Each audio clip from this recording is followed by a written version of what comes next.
Shalom, shalom, holy chevra.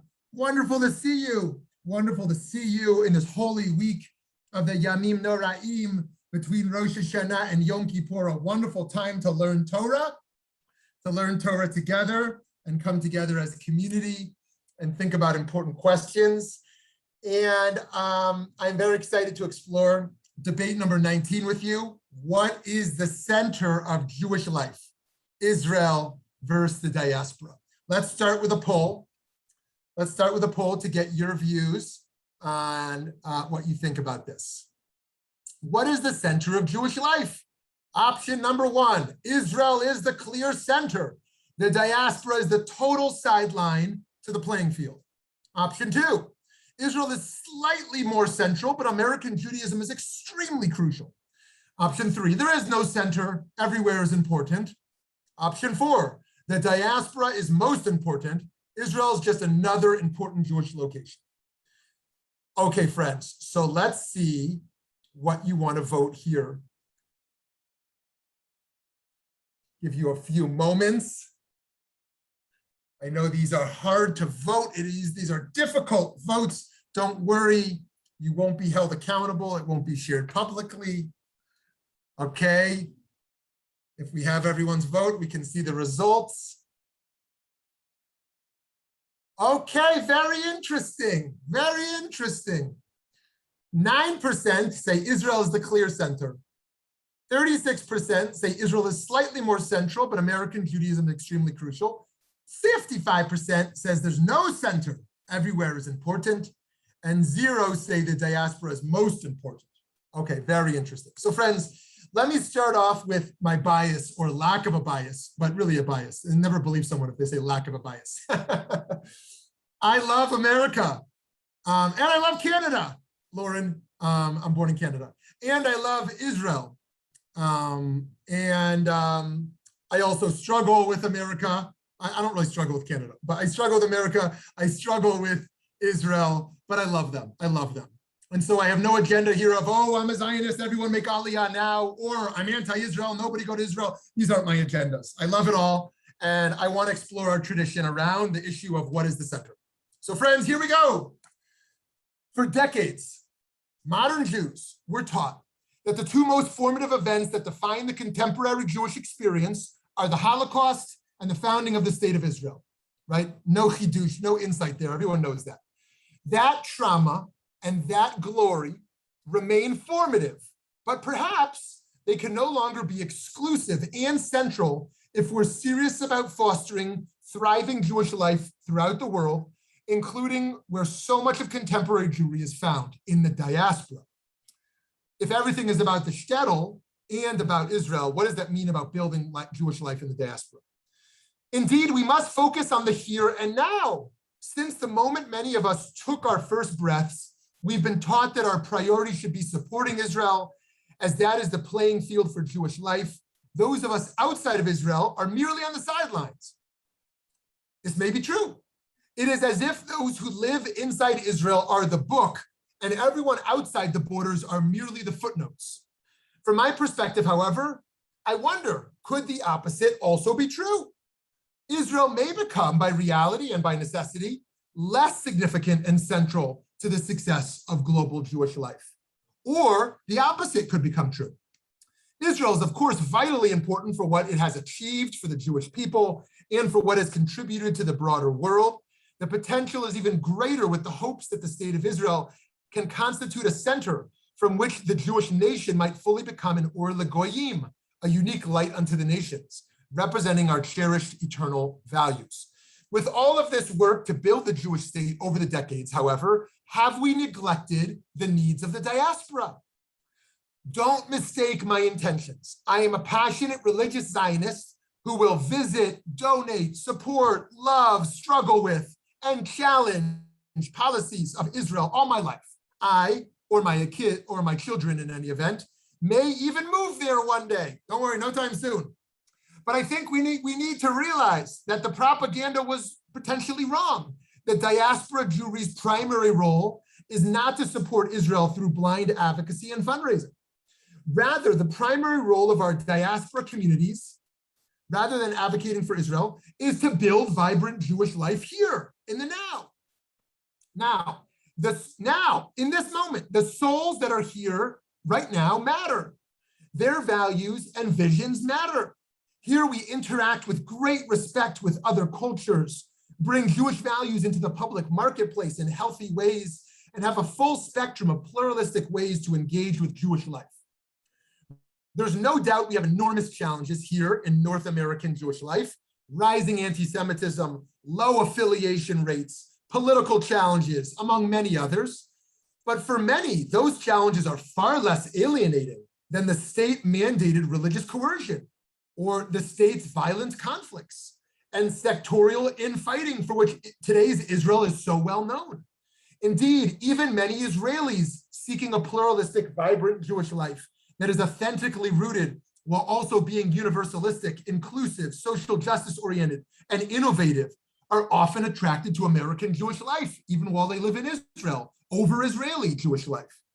American Jews have been taught to make Israel so primary that sadly, nationalism is slowly replacing religion.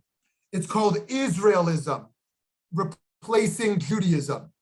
Heated arguments are no longer about God, halakha, denominations, innovation, or Jewish values, as much as they are about Israeli policies.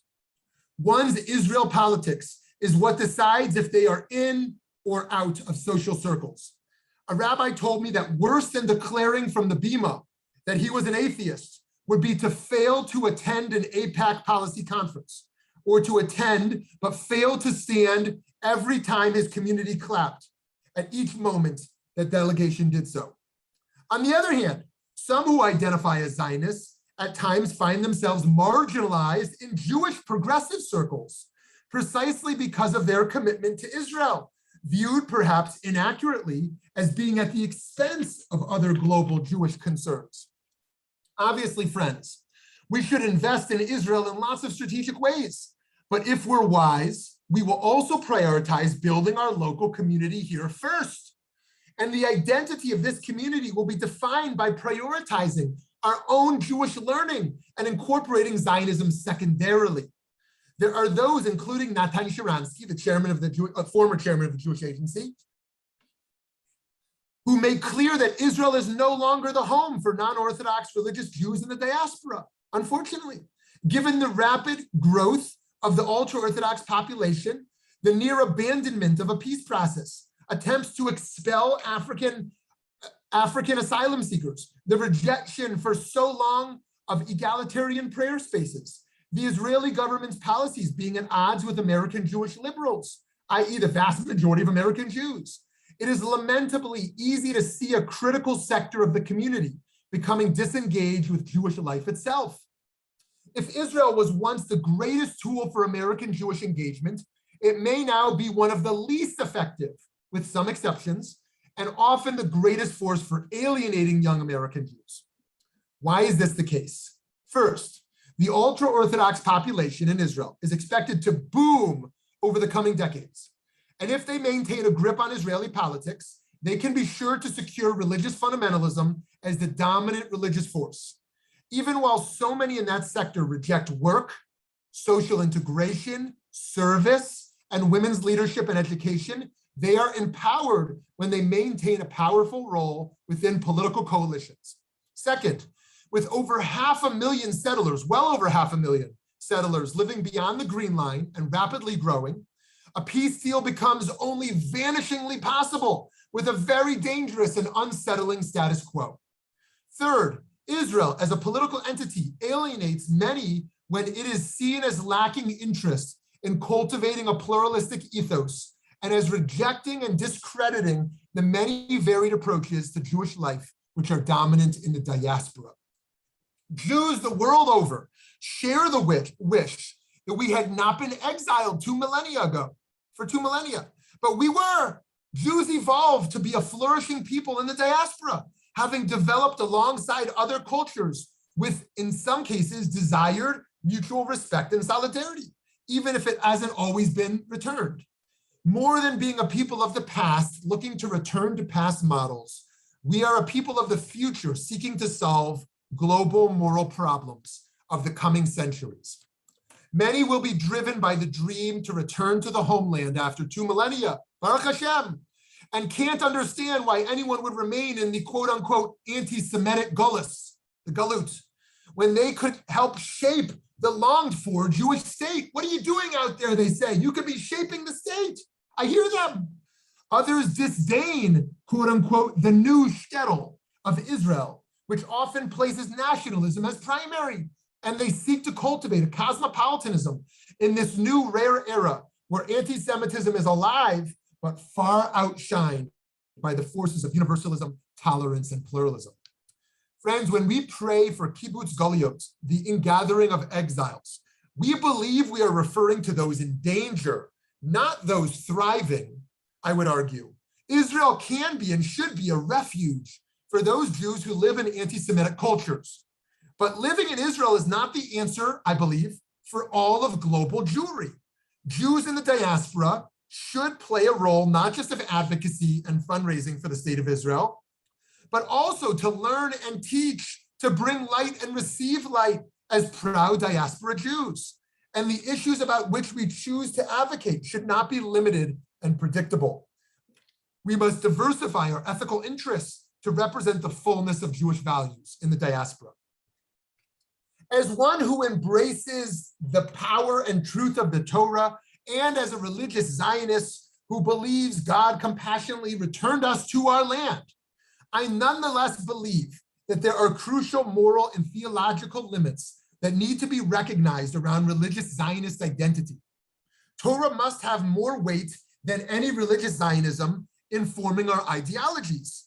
The Hasidic network, the Hasidic masterwork, the Tanya of Lubavitch especially, teaches that there is a special virtue in the worship of God outside of Israel that does not exist in the service of God in the land of Israel. That might be surprising, because the resting of the divine spirit that is to be placed in the light that follows from the darkness is greater than the light that comes from within the light. That might have been confusing. Let me say that again. The resting of the Shekhinah that is to be placed in the light that follows from the darkness is greater than the light that comes from within the light. Here's one way to think of it. If you're in a dark room and you turn a flashlight on, it illuminates your space. If you're in a light room and you turn a flashlight on, you don't notice the light of the flashlight. It's not that the majority of Jewish wealth sustaining the Jewish community is in the diaspora, as true as that may be. Rather, that spiritual light can be experienced uniquely here as well.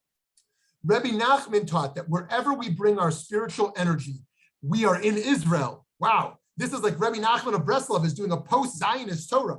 He says, wherever we bring our spiritual energy, at that moment, you are in Israel. Israel is a concept, it's a spiritual idea where you put your neshama. It's not earth, Rabbi Nachman is saying. For millennia, Israel has not just been material, but also conceptual and spiritual. God is omnipresent, and the spiritually refined can find God in all places. One serious question that David Ben-Gurion, Israel's first prime minister, faced just before the creation of the state of Israel was whether ultra-Orthodox Jews would recognize a secular state. In order to win their support, he offered to nationally recognize Shabbos, observe kashrut in state institutions, allow autonomy for religious schools, and apply religious law to marriage and personal status. But Ben-Gurion may have underestimated what effect this would have over the succeeding decades.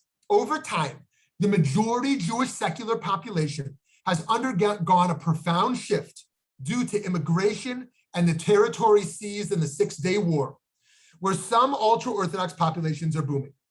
Echoing Ben-Gurion's sentiments, former Israeli President Reuven Rivlin, in his July 2015 speech at the 15th Annual Herzliya Conference, announced that a new Israeli order of 4 principal tribes had emerged, comprising significant numbers of ultra-Orthodox, Haredi, national religious, modern Orthodox, secular Jewish, and Arab populations. Rivlin stated that there is no longer a clear majority nor clear minority groups. Think about that. And that each are essentially different from each other. It's not that we have secular Israelis, and that's a majority, and then there's some minorities, religious Zionists, Haredim, Arabs. No, he says these 4 are all powerhouses in forming this state. He pointed out that each tribe has its own schools and media and create huge gaps in society. He hopes that providing a sense of security, shared responsibility, equity, and equality, and the creation of a shared Israeli character would provide a solution to Israelis living together in society. One consequence of ceding religious control to the ultra-Orthodox is that civil marriages within Israel are not recognized by the Rabbanut, by the chief rabbinate. Many Israelis either do not qualify or do not believe in marrying according to ultra-Orthodox rules. So they feel compelled to go outside of Israel, like Cyprus, to have a legal marriage. Even immigrants who wish to marry, who provide proof of Jewish identity by obtaining a letter from a rabbi, are often rejected. In 2016, the chief rabbinate rejected letters from 160 rabbis, many of them recognized even as Orthodox in their own communities, in 24 countries, thus denying these people the right to marry in Israel. To share a more recent problematic example, Sephardic chief rabbi Yitzchak Yosef brought shame to the community, in my view, when he called, not in my view, in any view, when he called Black people monkeys. Remember this? To the majority of Jews today, the chief rabbinate, which to them represents Israel's broader religious culture, has in many ways lost its moral authority. We have seen the scourge of racism, anti-Semitism, and similar bigotry afoot in America. Intolerance of a somewhat different kind has been curdling in Israel. The Israeli government's policy regarding egalitarian prayer at the Kotel, the Western Wall, in Yerushalayim, illustrates an increasing divide between official Israeli and American Jewish groups. The chief rabbinate, which controls religious policy at the Kotel, has consistently opposed the active participation of women and non-Orthodox practices at the Kotel. Since 1988, a group of Jewish women from various denominations and nations who go by the name Women of the Wall has attempted to conduct prayer services at the Kotel and have been physically and verbally harassed by ultra-Orthodox adults and children, and often arrested for their efforts. One egregious example of this harassment occurred in July 2013, when more than 350 women were forced to pray near a public bathroom, while the Haredi opponents were not prevented from throwing eggs at them and blowing whistles to disrupt their prayers. After years of resistance, Israel's Attorney General supported Women of the Wall's contentions that they were victims of discrimination and unjust exclusion, and it seemed the government would finally act. There appeared to be an agreement in January 2016 when the Israeli cabinet passed a resolution agreeing to set up an egalitarian space at the Kotel. However, Prime Minister Benjamin Netanyahu failed to follow up, and after intense lobbying from ultra-Orthodox forces, including the rabbi of the Kotel, Rabbi Shmuly Yanklowitz, reneged on the agreement in June 2017, saying that several difficulties arose, while disingenuously indicating he still wanted a settlement. Rabbi Rick Jacobs, president of the Union of Reform Judaism, replied that Netanyahu's reversal would be a slap in the face to the vast majority of world Jewry. In November 2017, to celebrate the ordination of 4 Union of Reform Judaism rabbis, a group of URJ leaders, including Rabbi Jacobs, Rabbi Davidson, and member of the Board of Governors of the HUC, Rabbi Nama Kelman Ezrahi, and Gilad Kariv, executive director of the Reform Movement in Israel, now in the Knesset, and Anat Hoffman of Women of the Wall, bearing 8 Torah scrolls, were accosted first by security personnel at the security checkpoint to the Western Wall complex, where Rabbi Jacobs was threatened with mace by a security guard for a quarter of an hour, and then in the plaza by ultra-Orthodox men who tackled several of those bearing Torah scrolls. Rabbi Ravinovitz, as administrator of the Western Wall, has long opposed egalitarian worship, calling Women of the Wall's attempts to pray a plague and an incitement to civil war, and has refused to comment on the assault of the URJ rabbis. A Supreme Court ruling questioning why security personnel did not protect the non-Orthodox has not been answered. Rabbi Davidson denounced the ultra-Orthodox abuse of power, saying, "The impunity with which the ultra-Orthodox in Israel too often assault the religious liberties of the non-Orthodox should be intolerable in a democratic state." But empowered by the stranglehold of Israel's religious parties on its coalition government, the chief rabbinate rules as if without a care. Hoffman feared that the violence would increase, saying, "We are sitting ducks." Friends, in the diaspora, each community's first priority should be to make their own local community robust and engaging. Unity of a Jewish spirit is essential, but shouldn't be equated with the notion that all Jewish communities must interact with the rest of the world in the same way. The dream of Zionism, a protective state for a persecuted people, as many adherents to modern Zionism would put it, shouldn't be transformed into an excuse for reactionary myopia. Should disproportionate amounts of resources be channeled towards Jewish nationalism rather than toward fulfilling our Jewish mandate to reduce suffering in the world on a global scale, in keeping with our charge to work to end oppression in recognition of the oppression that we have faced as Jews?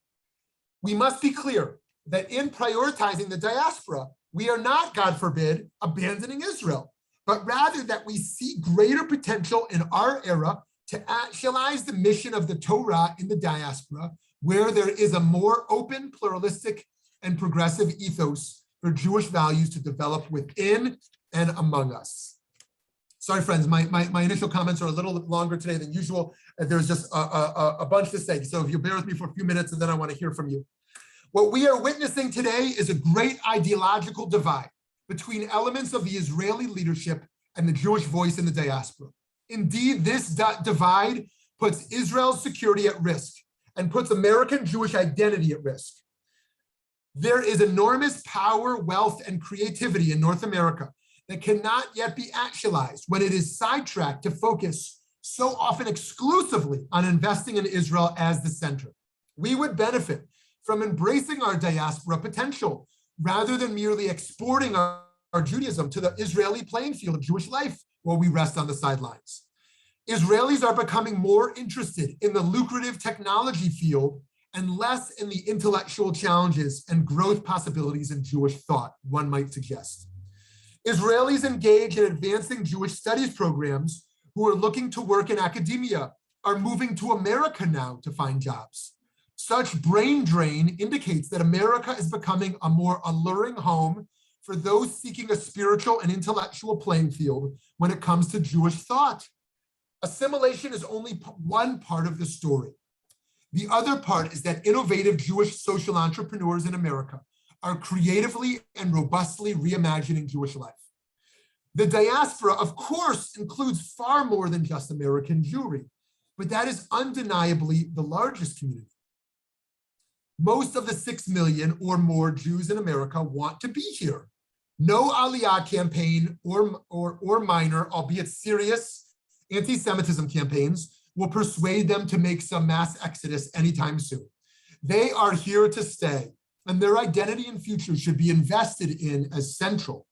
The most recent estimates of Jewish denominations among American Jews are roughly 35% Reform, 30% no denomination, 18% conservative, 10% Orthodox, modern and ultra-Orthodox, and 6% among smaller denominations.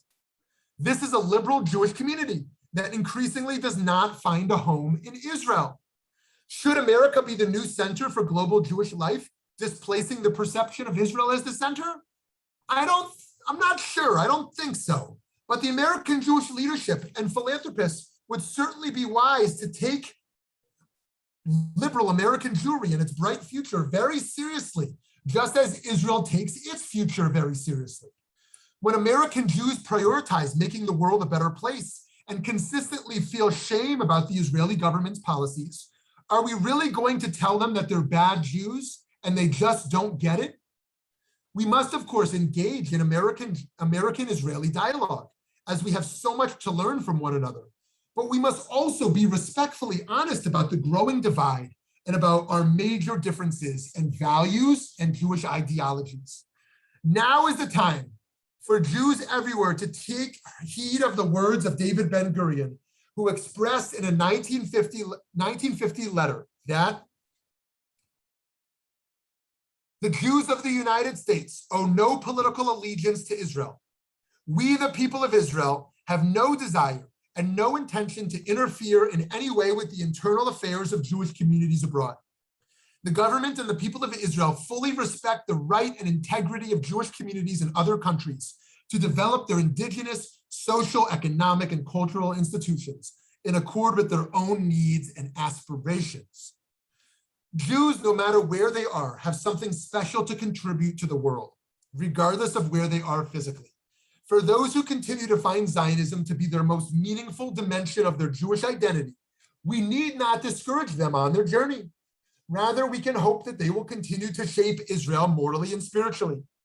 And for those who find Zionism and their relationship to Israel to be more draining and alienating than uplifting, we can urge them not to bail on their Jewish engagement, thereby fostering a big tent, and at the same time urge them to build a positive Jewish identity in the ways that are most poignant and meaningful for them. We are blessed to have a Jewish state, but we are blessed to have learned how to survive and even thrive outside of it during our thousands of years in exile. These two complex, interwoven truths can coexist. This is yet another layer to the pluralistic ethos we can embrace. The value of living in Israel is so clear. It is our ancestral home and so deeply tied to our history and our destiny. However, it is also clear that there's a deep value to living in the diaspora, based both on our history and our global mission. Living in caravans in a small settlement town during my years learning in Israel, my dream was always to settle the land. As a religious Zionist, I feel that living in Israel is a tremendous and miraculous opportunity, and that all Jews can and must consider making this life transition. Indeed, the halachic obligation of Yishuv Haaretz, the religious obligation to settle the land of Israel, is a matter of significance and cannot be underestimated. I would like to suggest, however, that in addition to this well-known imperative, there is also a crucial duty, in many cases, to reside in the diaspora. The Rambam, following the Talmud, allows for limited exceptions to the mitzvah to reside in the land, including studying or teaching Torah, searching for a marriage partner, living in safety, or in the case of economic hardship to earn a living, reside outside the land. The Jerusalem Talmud, however, suggests that there is no prohibition against leaving Israel at all, even if one is already living there. In fact, some of the great 20th century rabbinic authorities from the most traditional communities have argued that one is not obligated to reside in Israel at all today. Rabbi Yehuda Amital, who himself built a Zionist yeshiva, he said, in America, there are many great Torah scholars, Rav Soloveitchik, Rav Feinstein, the Lubavitcher Rebbe, the Satmar Rebbe, and others. Is it possible that not one of them knows the halakha? While Israel remains the destiny of the Jewish people, we also must not abandon the diaspora. The Torah demands that we as a nation commit to pursuing justice. As warriors against injustice, it behooves us to be stationed everywhere around the globe. The work as an or l'goyim, a light unto the nations, is our raison d'etre. It is in the diaspora where we can fulfill the Torah's charge to combat global poverty, injustice, and oppression, where these negative forces can be found. While Israel has been known to do inspiring humanitarian work, a nation state's primary concern must always be the welfare and security of its own citizens. We must be concerned with Israel's security as well, but our responsibility is broader. I've met thousands of other young Jewish leaders who have intertwined their religious Zionist identities with identities as global citizens. Further, though Jewish thought can and should remain distinct from that of other cultures, and obviously other religions, the Jewish intellectual tradition has always benefited and continues to benefit from development in conjunction with a diverse array of neighboring societies. Taking a cue from Muslim scholars such as Al-Farabi and Avicenna, Rambam integrated Jewish thought and Greek philosophy without the need to sacrifice halakha or Jewish identity. In addition, today in America, as in the golden age of medieval Spain and earlier, in the days of the Talmudic academies of Babylonia, we see a great concentration of stellar Jewish academic programs and yeshivot. The Mishnaic sage, Rabbi Nehorai, goes so far as to suggest, exile yourself to a place of Torah and do not assume it will come after you, for it is your colleagues that will cause it to remain with you, says in Pirkei Avot. This can and should raise diaspora self-esteem, as it mandates that one must reside where they can develop their best intellectual and spiritual achievements. Diaspora Jews are not watching the game from the Israel sidelines, I think. Some of the most significant Jewish contributions have and will continue to be made in the diaspora, where Jews can play a leading role in fighting injustice, alleviating poverty, advocating for Israel and Jewish interests, and learning from people of other faiths. While the modern state of Israel is one of the greatest brachot of the Jews have ever received, it cannot be neglected. We must also be sure to actualize all of our values in the Jewish tradition. So just to move us towards a conclusion here, Aliyah to Israel is on the rise. 17,880 immigrants arrived in Israel in 5770, that was 2009 to 2010, as compared to 15,180 in 2008 to 2009. That's an increase of 18%. In more recent years, the totals have topped 20,000 and even more. There is no need for the demographic prophecies of gloom that if we don't make Aliyah immediately, Israel will fumble, and that the diaspora provides no hope for the Jewish future. Neither argument paints an accurate picture, nor does either reflect the faith to survive that has driven Jews for millennia. Friends, many have argued for Shalilat Hagola, the idea that one cannot sustain a Jewish life outside of Israel. One should be cautious of those who suggest that one can only live fully as a Jew in Israel. While there are particularistic mitzvot that can only be performed in Israel, there are also universalistic mitzvot that can only properly be achieved with the cooperation of Jews in the diaspora.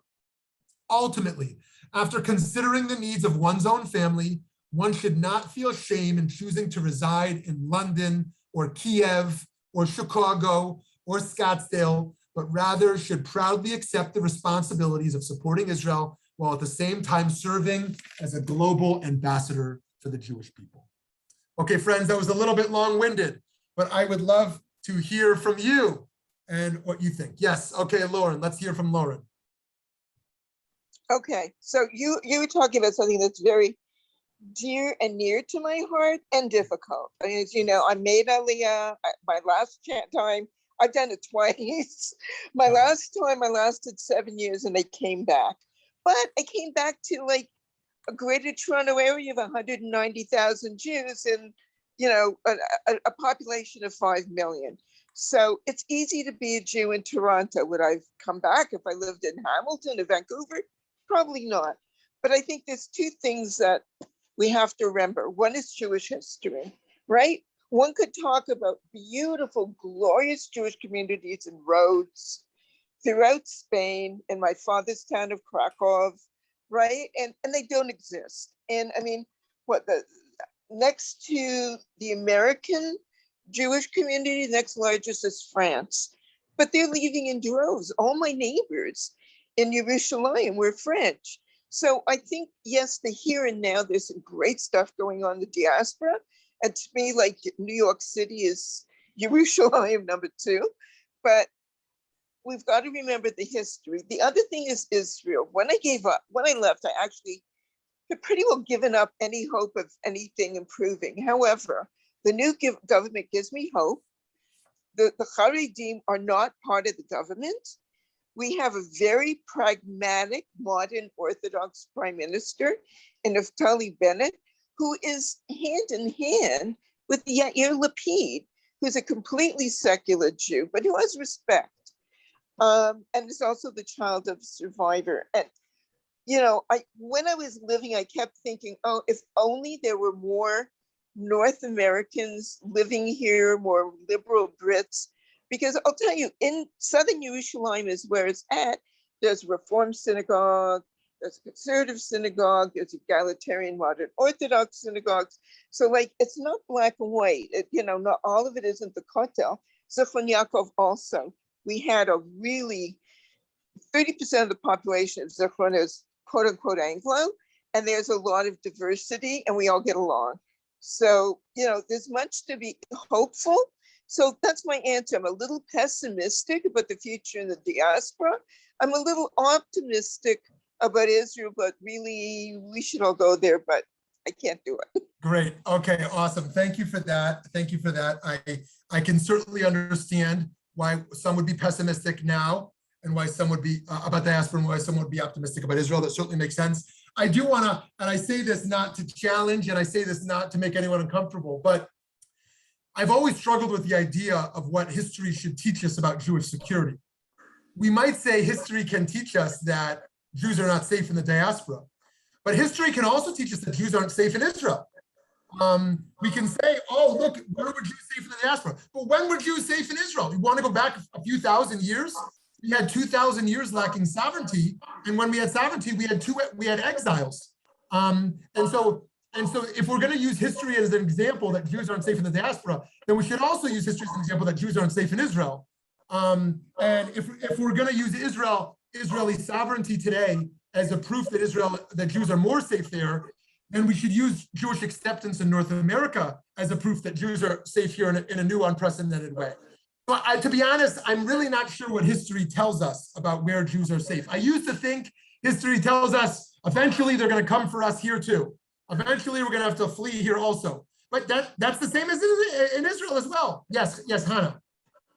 So thank you. It was a very interesting presentation. And as you know, you and I have had many of these conversations in the past. So for me, this was like, wow. Shmuly and I are now on the same page kind of thing. But there is no question in my mind that particularly what the women of the Kotel are doing is, for me, a major, major problem is what's going on in Israel. Our oldest granddaughter, who was in Israel a year and a half ago or so, and then was brought here because COVID started, and she was there this summer. When she was there the first time, she spent a lot of time going to the Kotel with the women of the Kotel, and that's a major thing for her. And I'm concerned, even though she loves Israel and she wants to go there, her feeling is that she's very feminist in her thinking, as she's very committed to Judaism and practices Judaism, but the idea that in Israel, she wouldn't be a full-fledged person by the status of the rabbinate and what the government is sanctioning as a situation that for us, for me and for her, it wouldn't work. We couldn't be there and still feel like we can practice Judaism in our form, because they are not allowing the conservative and reform synagogues to grow in Israel. They are not getting any government support like the Haredi are getting for all their religious institutions. And therefore, I can't see myself really feeling like I would feel comfortable in my Jewish role in Israel. Thank you. Yeah, I appreciate that comment. And it's beyond me to offer any ideas of how we would achieve religious pluralism in Israel. But I think what is in the scope of this is, what do we do with young Jews, or really any Jews, who, because of the lack of religious pluralism, experience an enormous barrier to the engagement with that state? And I think in this, the younger generations are less willing than some past generations to say, you know what, that's a small factor to me. Like the conflict is a small factor. The growing ultra-Orthodox population, lack of religious pluralism is a small factor. Not feeling represented is a small factor. And my love is overwhelmingly so strong that I can look past all that. someone like me and someone like you might still feel such a deep love beyond those problems, and others won't. And what do we do with that? And what do we do with that changing dynamic? And the clock is ticking, and that divide is increasing. Yes, Cheryl. A couple things. That was really a terrific presentation. You addressed so many of the things that go around in my head. A couple things early on when you mentioned about Israel saying, that America needs to take care of itself. And Ehud Barak spoke here a few years ago on behalf of the Federation, and he said exactly that same thing. Don't worry about Israel. We'll be fine. Worry about your own here. We need to improve and strengthen our own diaspora community for the sake of Israel, but for also the sake of ourselves. I was not familiar with the term Israelism versus Judaism, but I think that might go hand in hand with, well, wait, let me just get to one more thing about Darren Kleinberg said at one point that Israel is becoming progressively less relevant to the next generations because of a lot of things I think that Hannah said, and a lot of other reasons too. So, it may be, I see in my own kids, they've all been to Israel. I don't see them rushing to say, oh, can't wait till the kids get older and we'll all go to Israel. I don't know what's going to happen. I'm just saying that, just from my own personal experience right now, that I don't see that as something, and certainly not to move there. So based on the Israelism versus Judaism, AIPAC, it's always been kind of a problem for me because I think it is replaced, especially in the recent years, the political discourse is such that it's either you are for Israel, regardless of any other values or policies that a candidate might propose. And therefore, if you're not for that candidate, then you're against Israel. So. Yeah, thank you, Cheryl. I can't imagine anything less Jewish than saying you're not allowed to argue, discuss, have different views, engage in the complexity. Like, to be a Jew means to be loyal to a party line. That feels like the most un-Jewish approach, and so we can advocate for Israel, support Israel, and also have a rich discourse of argumentation and pushback. So I appreciate you raising that point. And just as I'm uncomfortable with the far right approach and how it's not only destroying that Jewish discourse and alienating so many Jews who have a lot to say and want to talk about this, I also want to push back on the far left on this point too, the hypocrisies in the far left. And let me give just one of those examples. For example, the distaste today for nationalism. As I pointed out, I myself have a distaste for nationalism that overcomes values and religion. Yeah, as we see kind of sweeping away America and other countries today, this zeitgeist of nationalism. However, if you're a progressive Jew who says, oh, I hate this nationalism that's in Judaism now, and then you go advocate for Palestinian nationalism, do they not see the hypocrisy? You say, I'm opposed to Jewish nationalism because nationalism is not a Jewish thing, but I argue for Palestinian nationalism. Well, what is that? Are you opposed to nationalism or pro-nationalism? And if you're going to stand for Palestinian statehood and nationalism, then you should also stand for Jewish nationalism. It doesn't mean it has to be your dominant identity, but I think that we have to return to this place where we can figure out how to love and be in relationship and also struggle and challenge.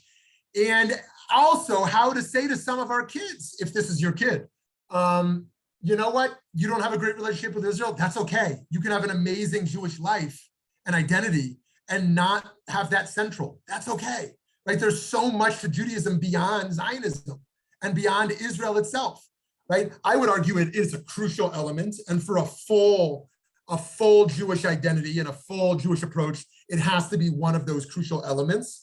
But one can most certainly, as many do, cultivate a Jewish identity without certain elements. I know Jews who don't know any Hebrew, but they're proud Jews. I know Jews who are not observant, but they're proud Jews. I know Jews who don't like gefilte fish, and they're proud Jews. Right? So there's a whole bunch of crucial pieces to the puzzle that you could not be a part of and still be and still be a proud Jew. So thank you for that. Thank you. Scott, yes. Oh, can't hear you, Scott. Are you not plugged in? Okay, let's come back to you, Scott. I see your headset, but I must not be plugged in. Someone else want to jump in while Scott's working that out? Yes, Michael. Again, I think part of almost we need to go back and to define the question. We're talking about for the relationship. We're talking about the development of the religion of Judaism in a modern area. We're talking about the saving of us as a people. Are we talking about, because I think a lot of the intellectual effort and look and seeing how the Rivah of Israel as a religion in the modern area has happened in this country. And with reform, conservative, reconstruction, people struggling with it. And in many ways, though, due to the assimilation challenges, it's been more challenged.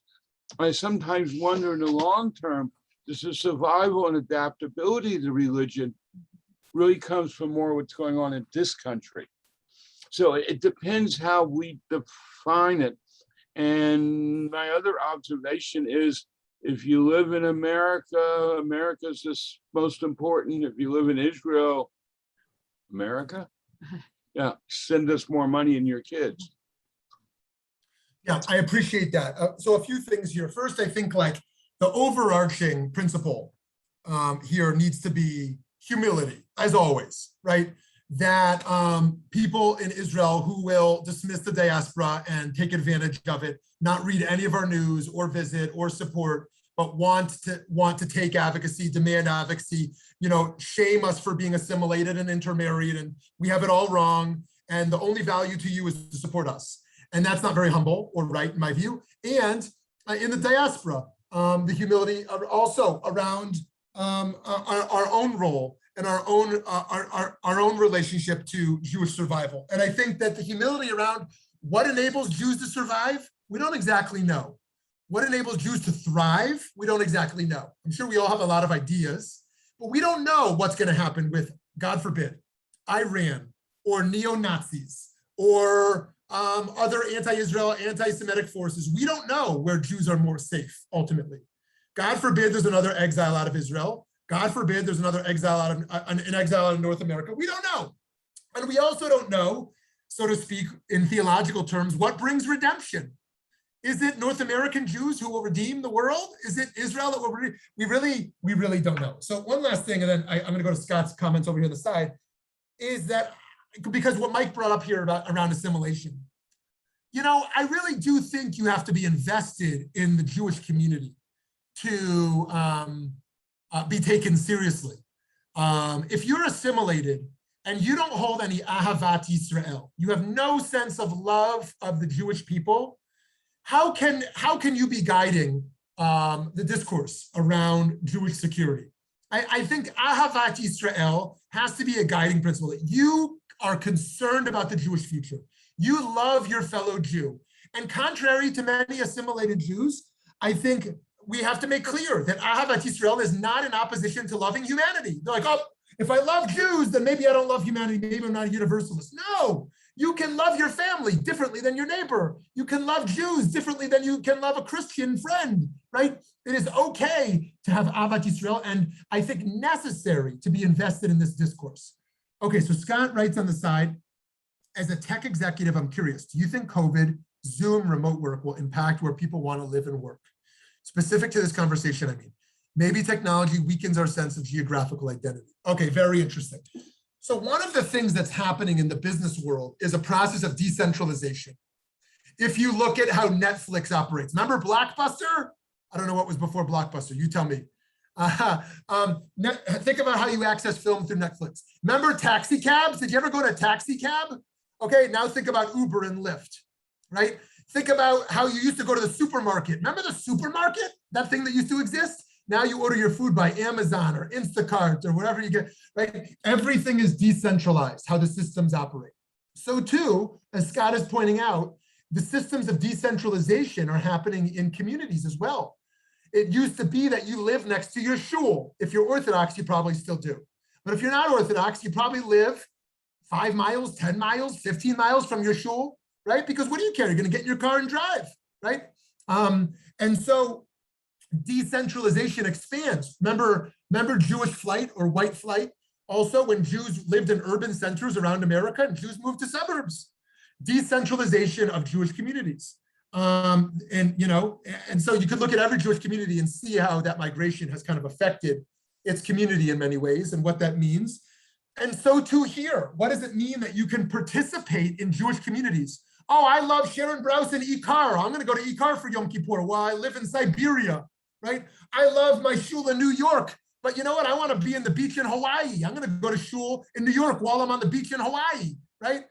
You want to learn with Valley Beit Midrash. Of course you do, and you live in Shanghai.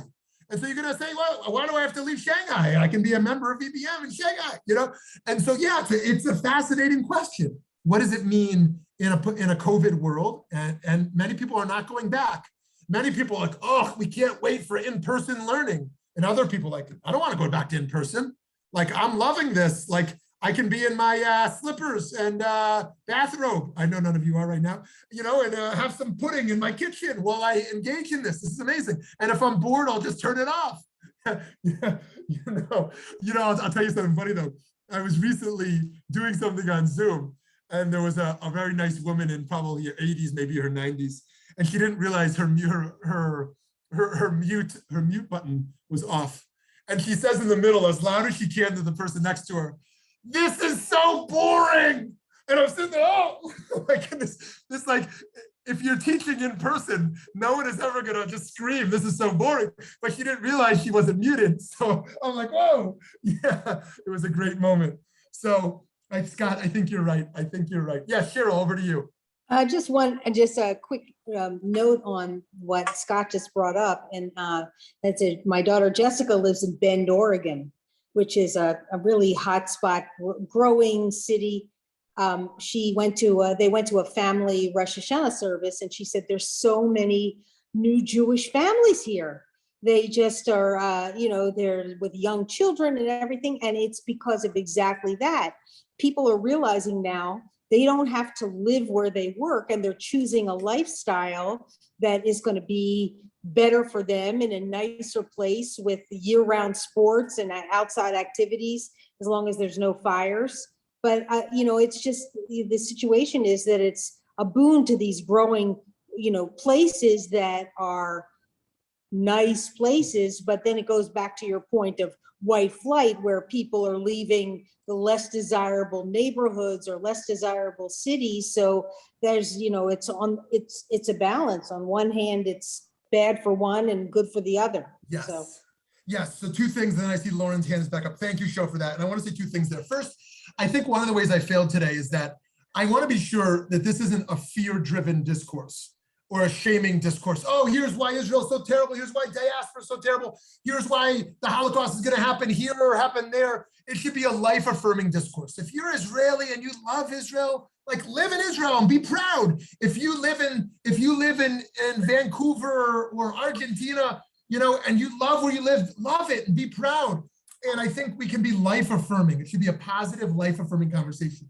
I think one of the challenges is that we have moved to an individualistic culture rather than a collectivist culture. And that's not just a critique, there's benefits to that. But today, life-affirming means what's good for me, what's good for my family. And I could see why people would make their life decisions in such a way. But the other question that has to be alongside that is, what's good for the Jewish people? What's good for our collective? And how do I participate in that as well? How do I make choices for me and my family that are good for me, where I want to live and where I want to be and what I can access, but that's also good for our survival? Okay, I see Lauren and then Hannah, and then we're going to wrap up. Okay, very quickly. So a lot of us speaking about diversity are speaking from a term of Ashkenazi North American Jews. Go to one of the 3 Sephardi Jews in Toronto, and it's Sephardi. Whether they drive there or not, it's an Orthodox Sephardi style. So the majority of Jews in Israel are Sfardim or Mizrahim, and the whole idea of pluralism is just not there. French Jews would not relate to this. British Jews would not relate to the whole idea of pluralism. And the majority of Israelis, even Ashkenazim, the ones who are secular, if you're telling them, oh, yes, and I'm concerned about winning the wall too, but most secular Jews wouldn't even go to the Kotel. They can't even imagine why you wanted the Kotel. So you have to understand it from the Israeli point of view. And pluralism it's a non sequitur there. It's a non-go. The Reform and Conservative shuls there are mostly with Anglo Jews and Israeli Jews who lived in North America. Yeah. Okay, Lauren, thank you for that. Hannah. So you were talking about the transformation that we take. Like, you know, when we were exiled 2,000 years ago we basically changed the whole structure of our observances. We went to rabbinic Judaism versus, you know, the Judaism of the temple at that point. This is where we are at right now, considering that we wouldn't even bring a cell phone into the synagogue before COVID. Now we carry our laptops with us to the synagogue and watch on Zoom and comment on what's going on with the service, you know, during the service, essentially. And I guess every so many decades, centuries, or whatever, there comes a transformation, and nothing is going to be the same that was before COVID, after COVID. We are just living it now. And how far it goes, it's going to be a question that we are going to have to grapple with. Awesome. Thank you. Thank you. Very interesting. Eric, over to you. Thank you. This has been very, very fascinating. You gave great citations and examples when you're citing like Ehud Barak and other politicians that have said directly and indirectly or alluded to, like, you know, Israel will be fine, take care of it yourself, strengthen the diaspora, and so on and so on. You know, there are, I know you haven't gave examples, but I know we all know about different programs that are one directional, from the diaspora to Haaretz, on education, informing, enlightening Jews, and to with their roots to Haaretz. What programs or institutions, whether they're local by nature or they're global, did you see where it's the opposite, that it's the opposite direction, that are from Haaretz to the diaspora? Because I'm wondering if the notion of the Israelis are saying is, we'll be fine, strengthen yourselves. What institutions are there that are helping with the notion of the center of Haaretz versus the diaspora? What institutions are kind of helping shifting away from where the center point is from Israel towards the diaspora? Well, who's helping that? Yeah, thank you. So great question, Eric. And you're right that it's in many ways unidirectional. And however, I mean, if you look at the hundreds of thousands of Israelis that live in America, by the way, undocumented, many of them, which is a different conversation. What's undocumented Israelis? Undocumented Israelis when's the last time you heard about a deported Israeli from America? You don't hear about that, but huge numbers of undocumented Israelis. But yeah, the unidirectional dimension here is something that many organizations are addressing, and they are trying to build that discourse, build that dialogue, educate Israelis around how North American and diaspora Jewish life works and the value there. There is a significant investment in that, and yet it struggles because it's not part of the culture. There's not a huge desire for it. There may be a desire to come make money here or to move here just to flee Israel for many. But to learn from American Jewish life is almost dismissed. Why would we learn from an assimilated culture, right? This is almost like Judaism in America is almost like half Christian. It's like this is Christianity. It's not real Judaism. And that's why you'll find many Israelis in the diaspora, they'll only want an Orthodox rabbi. You think they're going to be anti-Orthodox because they had Orthodoxy, shoved down their throat. Many of them only want Orthodoxy, Orthodoxy or nothing, even if they want to be secular, which is an interesting tension that still exists because they don't trust American Judaism. It's liberal, it's watered down, it's too Christian-like. This is not something to take serious. When's the last time you saw Israelis at a Reform or conservative synagogue? I mean, very rare, unless they've been here for decades. And so that's a whole other conversation. And then there's the whole engagement around who's actually reaching out to and engaging Israelis in a non-political Jewish way. You have the IAC, kind of a far-right Israeli political or organization in the diaspora that's engaging Israelis. But in terms of a religious or ethical mandate or learning experience, there's a lack there too. So you're right. And there are organizations working on this and foundations funding it, but there's still a big gap. So friends, as always, the debate continues. What is the center? Is Israel the center? Is the diaspora the center? Is there no center at all? We can all hold our views and hopefully let's keep it alive. We will not see you again until, when is it, Pam? We will see you again, not in this month because of Sukkot and Simchat Torah. We will see you October 5th. October 5th. Yasher Koach and Gmar Chatima Tova. Gmar Chatima Tova. Have a great day, everyone. See you soon. Thank you. Be Quite back. talk, everybody. Thank you.